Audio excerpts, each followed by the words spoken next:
بھلا تم نے اس شخص کو دیکھا جس نے اپنی خواہش کو اپنا معبود بنا رکھا ہے اور باوجود جاننے بوجھنے کے گمراہ ہو رہا ہے؟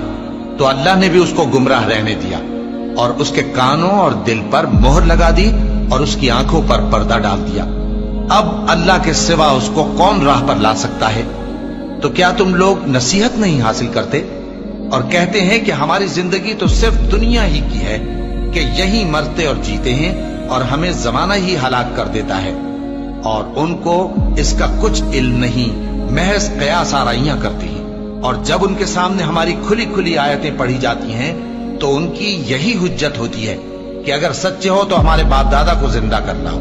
کہہ دو کہ اللہ ہی تم کو جان بخشتا ہے، پھر وہی تم کو موت دیتا ہے، پھر تم کو قیامت کے روز جس کے آنے میں کچھ شک نہیں تم کو جمع کرے گا، لیکن بہت سے لوگ نہیں جانتے۔ اور آسمانوں اور زمین کی حکومت اللہ ہی کی ہے، اور جس روز قیامت برپا ہوگی اس روز اہل باطل خسارے میں پڑ جائیں گے، اور تم ہر ایک فرقے کو دیکھو گے کہ گھٹنوں کے بل بیٹھا ہوگا، اور ہر ایک جماعت اپنی کتاب اعمال کی طرف بلائی جائے گی۔ جو کچھ تم کرتے رہے ہو آج تم کو اس کا بدلہ دیا جائے گا، یہ ہماری کتاب تمہارے بارے میں سچ سچ بیان کر دے گی۔